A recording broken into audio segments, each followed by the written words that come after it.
اف آوا شین آوا جمع فراته جمع فرات یک مزنترین جمع باشور روژ آوای آسیایه لارزرومی هر دو جی لباکور کردستان نه جوان هر دو چمان پیکته بریجی جمع 2500 کیلومتر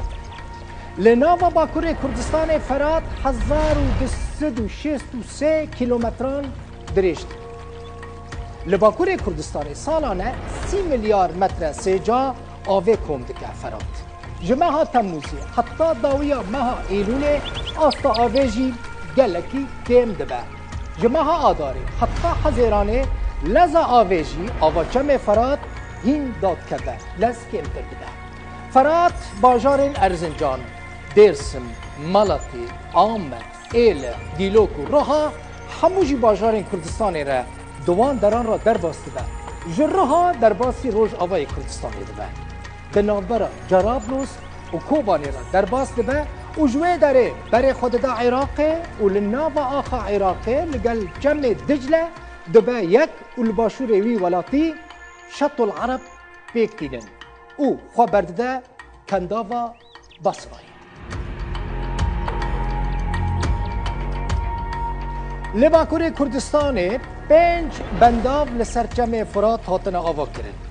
بنداوا کبانه لخار بیته بنداوا کاراکایا دنابرا مالاتی و خار بیته دا بنداوا آتاتورک دنابرا ایله و روحای دا بنداوا بیرچک لروحای بخواد بنداوا کاراکامیش آل روحای تنه 4 کیلومتر نیوان دوری روش آوای کردستانه او بنداو همو به هفره پروژه گاپه پیکتی اف پروژه باندور راست لدیم کم کرنا آوید آوا کرنا وان بنداوان هم لروج آوای کردستانه هم جی لسوریه هم جی لعراقه پرسکره کن گلکی جدی ین کم آویه چه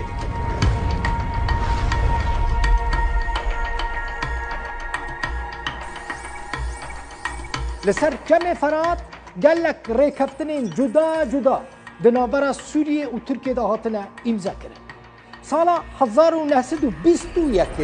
لسر آوا جمع فرات ریکفتنا ترکیه و فرانسی دنابرا سوریه و ترکیه دا هاتو بود چه کرد سالا 1923 جی ریکفتنا آشتیه یا لوزانه ده درباره آوا فرات دا هاتو بود امضا کرن ویدنی سالا 1987 جی ریکفتنا لگل ترکیه چه بود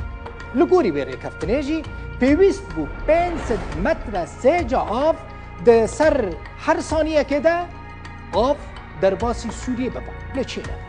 سال 1989 جی لسر پروژه گاپه پرسکریکن سیاسی دنابرا ترکیه و سوریه ده جاره کدن در کد ترکیه سال 1998 تهدید کرد